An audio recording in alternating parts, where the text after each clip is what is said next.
What is up, legends? Mark here. How to master any skill. I think a lot of people completely misunderstand what it takes to be a master at your craft. How good do you really want to be? If you're anything like me, man, you want to be extremely fucking good. You don't want to just be good. You don't even want to be great. You want to be a master. Think of the masters, people that have put in their 10,000 hours, people that are at the tippity tip top of the freaking game. Let me put this in perspective for you. I don't think I've achieved mastery yet. I don't. I think that I'm in actually the second phase of what it takes to become a master at a particular skill. So I'm going to go through, there's actually 3 phases that you go through when it comes to becoming a master at your craft. So I say that I haven't achieved mastery.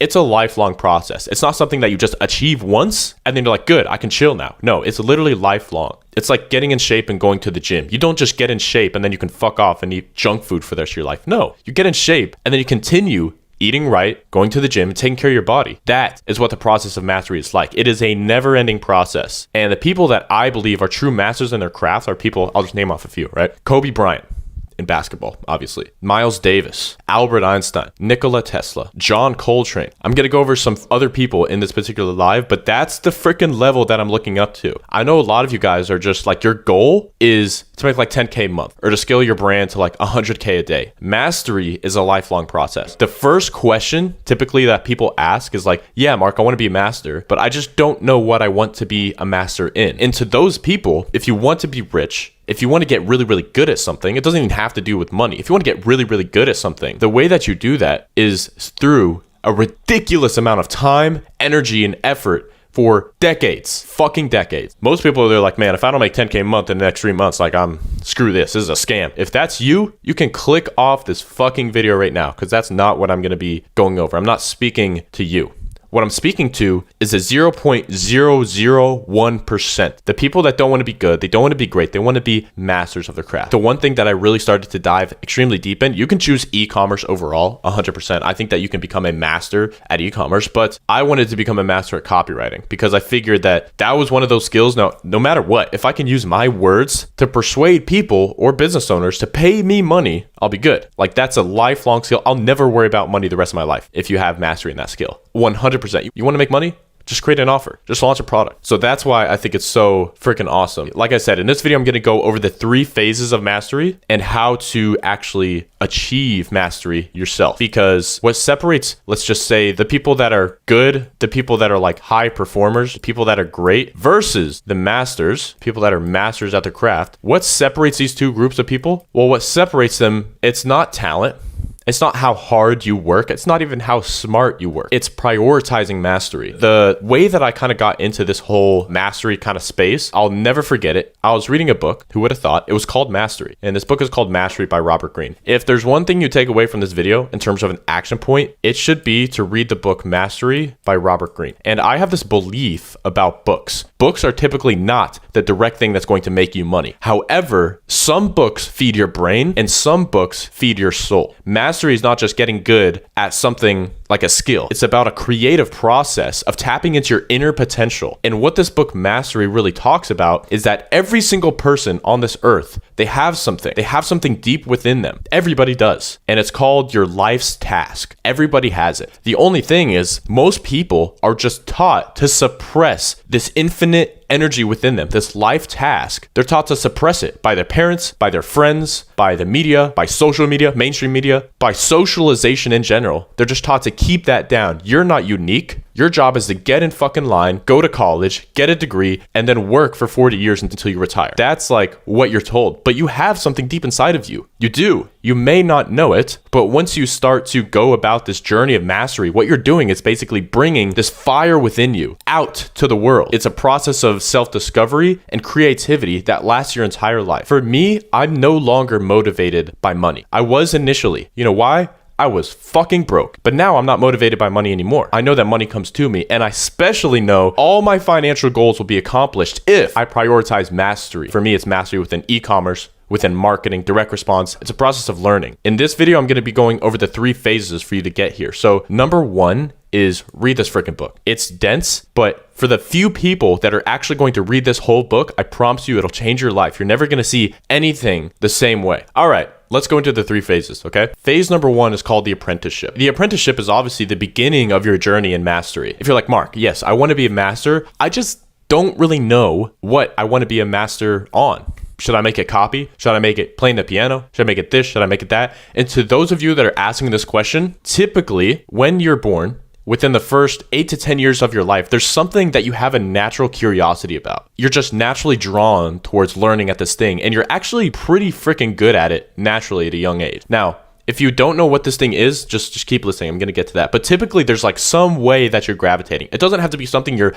amazing at. It just has to be this innate, childlike curiosity that you have about a specific skill. So, perfect example for me, it was music. I think I was 6 or 7 years old. I was very young. I really, really wanted to start playing music. Specifically, I wanted to start playing the piano. And so, we have a piano in my house. I start playing it and I get a teacher. I get my first teacher. And within the first few months of me playing piano, it was pretty clear to my teacher, to my mom, that I was pretty good at playing the piano. Things just kind of naturally came to me. And I was a little bit unique in that I didn't learn to play music by reading music initially. I learned to play music through listening to it. And so I would hear a song on the radio and then I would go sit down in the piano, and within 5 to 10 minutes, I would kind of have it figured out just by hearing it. I could play it on the piano. And so that was one of those things where it's pretty rare, supposedly, the people that can be taught by ear. And so that was the first initial indicator that I had this curiosity, and I just wanted to go deeper. I wanted to learn more. I wanted to expand my horizons in terms of the type of music that I was playing. But that was the thing really, really early on was music, specifically playing the piano. I've now played the piano for 18 years. That's a long freaking time. But the cool thing about me learning how to play the piano is I had this teacher, and this teacher was teaching me a methodology of classical music that's called Suzuki. It's a specific methodology of learning how to play music, but it's all classical music. And to me, another good piece of evidence that this is something that you're really curious about is I got through all the Suzuki material extremely fast. We had a workbook of all the songs and I learned them all very quickly. And very quickly, I also realized that Suzuki music and playing that type of music was freaking boring. It was super boring. There was no improvisation. There was no accidentals. There was no real creativity in playing that genre of music. And I didn't really like it. And eventually I vocalized this to my mom. We're okay, well, we obviously need to find you a better teacher. And so then I move on. That was kind of the initial start of my apprenticeship. As I was working with this teacher, I learned how to play Suzuki music. I learned how to play classical. And I didn't really enjoy it all that much because I felt that it was boring. Now, right after that, I started learning from another teacher. Keep in mind, still in the apprenticeship phase. I'm going to give you 3 phases, right? There's not technically an amount of time that is associated with each phase. However, like I said in the beginning, mastery is a 10 plus year long process. It takes years and years to get really good at something. So if you can't imagine yourself doing the thing that you would really, really enjoy for 10 plus years, that's not going to be the right thing for you. But again, it should just start as this curiosity that you have, and you just want to go deep and follow all these little rabbit holes that lead you in 10 different places. And so the apprenticeship is the first phase. For me, I've exited the apprenticeship. I'm now in the second phase. Now I'm speaking more so in regards to mastery in marketing. But I will say, I think the apprenticeship phase for me personally, 5 to 6 years. Now again, there's some people out there, for example, some examples I'm going to give you later on, like John Coltrane when he was learning from Miles Davis, 10 plus years in the apprenticeship, over a decade. Can you imagine? Honestly, can you imagine? Now, it doesn't have to be just one person that you're learning from, but what the apprenticeship phase is defined as is basically you're learning through a mentor, through a coach. This is the one belief that you need to have. If you want to get really good at something, dude, you have to lower your ego to the fucking floor. You have to lower your ego. If you're not willing to learn from somebody that has already gone through the things that you've gone through, you're just not going to make it, dude. Long story short, you're just not going to make it. Wise people learn from others' mistakes, while normal people just try to learn through their own mistakes. So if you want to be really smart and succeed faster, you have to open your mind and take a mentor, a teacher, a coach into your life that has already gone through all the things that you're going to go through yourself, because they're going to help you shortcut the learning curve. If you were to do everything yourself, mastery would be 100-year long process. Nobody wants that, right? You want to get good at something ideally as quickly as you can. So the apprenticeship is when you have a mentor or a coach that is personally guiding you on how to improve and get better at something. And so like I said, when I was younger and I was playing piano, this came in the form of a few different teachers. But the second one, not the one that taught me the Suzuki music, the second one was really the one that I resonated with. And the reason why is because something got activated deep within me. I went from playing boring classical music to this new teacher that taught me how to play a new genre of course, is jazz music. And so I know that, you're looking at me based off what you know about me. Like, obviously, I like the gym. I like to work out. I like mindset. I like reading. I like doing e-com. I like marketing. I played the piano for 18 years. Most people don't really know that. I don't really talk about it. But that was really the first thing that I was in the process of mastery on. It was getting good at the piano. And it was the perfect way for me to learn, because as soon as I started playing jazz music, it was like this whole world of creativity opened up to me. And I would hear songs and I would just be addicted to listening to them over and over and over again. And after I listened to them 30 times, I'd go and sit down on the piano and I try to learn it myself by ear. And so the first phase that you want to go through if you want to become a master of something is the apprenticeship. This is why if you're closed-minded, this is not for you. You have to invest, sometimes with your money. Like, I paid my piano teacher every single week. You have to invest in getting the apprenticeship with the right mentor. Now, the right mentor is somebody who always tries to introduce new perspectives to you. Number one. Number two, they're always pushing you to grow, not necessarily to win and succeed, but to grow. And so a good mentor will actually put you in situations where you're uncomfortable. And that's a good sign. That's a green flag, because if they're not doing that, they're not really serious about you growing and developing within that specific skill. So this is a mandatory phase. And this is the first phase. Keep in mind, I know a lot of people, especially when it comes to like online business, they're so resistant to investing in a mentor. That's cool if you just want to be like an average business owner. I'm sure you'll figure it out and you'll probably do okay, but you're paying with your time. Now, the smart people, not even the smart people, the wise people, they know how this process of mastery works, and they have no problem lowering their ego and accepting help into their life so that they can improve faster, skip the learning curve, and actually get really good at a skill significantly faster. So phase number one, the apprenticeship. I had a basketball coach where in high school, we'd be at the end of a practice, like doing conditioning, or we had something called Hell Week that we went through, which was just like straight conditioning, and whoever quit couldn't be on the team. And he told me at the beginning of Hell Week, Mark, you will finish first in every single sprint that we do. You're the leader of the team. You need to fucking finish first. And this is literally condition, like physical conditioning, like sprints for hours. And I have to finish every single sprint first because I'm the leader of the team. Now that is fucking pushing somebody to be unfucking comfortable. That is really uncomfortable. Another little example there, but that's what I think a good mentor is. They push you past the area of comfort. I paid a mentor of mine almost exactly a year ago, a business mentor. And I wired this guy $22,222. It was 22222. I actually knew very little about this guy, but he was a mentor of a mentor, right? And I was like, well, I can only imagine what that guy knows if he's teaching my mentor. And so I reach out to him, and he's very like elusive, very underground, let's say. And I wired him 22 grand. But I'll tell you this, on that very first call that we had, it was about 2 hours long. He broke down so much of what was keeping me from being successful. So many moments of learning were achieved just in that first call that we had. I worked with him for months. I still talk with this guy. And so this is really the first phase of mastery. It's mandatory. None of these phases you can skip. I actually saw this post here from Hormozy. I'm going to try to read it to you guys. So the story goes like this. A young samurai once asked a Zen master how long it would take to achieve mastery. 10 years, the master said. The samurai asked, what if I work twice as hard? The master replied, 20 years. If you focus too much on the destination, you'll lose sight of the process. Entrepreneurs do this all the time, chasing shortcuts and skipping foundations. I love that story so much. And here's the cool part. So when the master replied 20 years, if you work twice as hard, the confused samurai asked, why would it take longer? The master explained, if you have one eye fixed on your destination, you only have one eye left to find your way. So if you're watching this video right now, I can help you avoid so much pain and disaster in your entrepreneurial career, and it's simply to detach from the outcome. Stop trying to succeed so fast. If you're the type of guy that's like, I want to go from 0 to 10K and I want to do it this month, the entrepreneurs that have that mindset, just from experience, they're so detached to that 10K month outcome that they end up not achieving it, and then they quit. If you really want to be in the game for a long time, which if you're watching me, I know that you do, then detach from the outcome and understand that anything great takes time. Anything. So the second phase of mastery and achieving getting really good at any skill, the second phase is called the creative active. Now, this is also a long fucking process.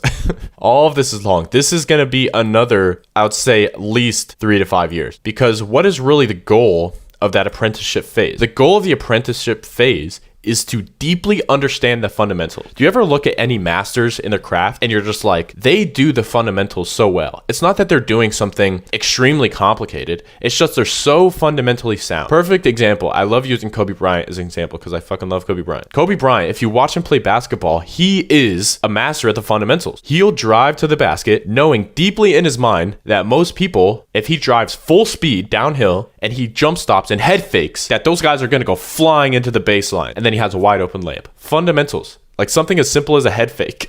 That's a basic example, but the masters do the fundamentals extremely well. The best marketers that I know, they are masters at understanding the fundamentals, levels of awareness, stages of sophistication, big ideas, unique mechanisms, channeling mass desire, entering markets that are already proven to sell. When I think of somebody that is a master at marketing, I would think of someone like Dan Kennedy. I would think of somebody like Gary Halbert. I would think of Clayton Makepeace. I would think of Eugene Schwartz. Yeah, I'll keep it at that for now. Alan Soltanich, 100% as well. But the creative active phase is the second stage of mastery. And what really defines this stage is that you're taking all the information that you learned in this first phase and now actually applying it creatively. So this is the phase where you start to build what anybody calls intuition. This happens every single day. I have somebody DM me on IG and they're like, Mark, should I test this product? I think it's a winner. I'm like, have you ever run a successful business before? No. Have you ever generated millions of dollars with any product before? No. Okay, then you have no right to use intuition as your decision-making vehicle because you don't have intuition. Do you know what builds intuition? Competence. Competence builds intuition. And by competence, I literally just mean your fucking experience. How experienced are you in marketing, in e-commerce? If you don't have a lot of experience and you don't have a few M's under your belt or a few 8-figure stores under your belt, you don't have the right to use intuition as your way of making decisions. And I'm telling you this because this used to be me. When I was starting out, I would look at a product and I wouldn't really have a set of criteria that I look for, data, to tell me whether I should yes test this product or no. I was just like, oh, this is kind of unique. I think some people would like it and the margins aren't too bad, so I'll just give it a test. No, when you're starting out, that is a great recipe for disaster because what's going to happen is you're going to test a product. You weren't following a set of criteria. You don't have intuition yet because you're not competent enough. And then you test a product and you lose hundreds, if not thousands of dollars. Not only have I been through this, but I've been through this time and time again when I was starting out. And then I started developing a set of criteria for myself. I had a list. I was like, it has to do this. It has to be in this market. It has to have exactly this margins. It has to have this type of funnel structure. It has to have this, this, and this. This competitor has to be doing this number. And I'm building this stack of data that I can use to make decisions. Now, when you enter the creative active phase, this is when you can actually start using the creativity and the competence that you built in the apprenticeship. When I think of like in my e-commerce journey, I think Alex was one of the ones that really helped me as a mentor. And after I kind of had the fundamentals down, I knew how to write good copy. I knew how to run ads on Facebook, on Instagram, on Google, on TikTok. I knew the fundamentals. I knew how to build funnels from scratch. I knew how to find products. All the fundamentals I had underneath my belt. And by fundamentals, I know you're thinking like, Mark, it can't be that complex. I'm telling you, this is years in the apprenticeship. You think that you know the fundamentals? You don't know the fundamentals until you can do them without fucking up. One of my piano teacher mentors, actually, he told me this quote that stuck with me forever. And it was that amateurs practice until they get it right. Masters practice until they can't get it wrong. Fuck, this shit gives me fucking chills, dude. If you're playing a piano piece, a piano song, are you gonna be the type of guy that practices until you get it right? You'll be like, yeah, that sounds pretty good, Mark. How else? No, that's not what you do. You practice until you can't get it wrong. That's when you've mastered that piece. That's when if you're playing and somebody comes along and fucking slaps you in the face, doesn't matter. You're still playing it perfectly. And same thing is true in business. So this creative active phase is where you take all the knowledge and you really start applying the creativity that you have inside your brain into new topics. For example, what is like a type of funnel that nobody else has ever tested before, but because of like the intuition that you build and the creativity that you have deeply within your brain, what if you tested out something that nobody else is doing? This is in line with my whole funnel scaling strategy that I have all over my YouTube. As I went through the apprenticeship, I got the fundamental knowledge. I realized that there was a new creative way to sell your product that nobody else is doing. I tested it, it worked. Boom. That's the process in real life. Just unfolded, just like that. Just like that. The perfect example of this phase is there's a jazz musician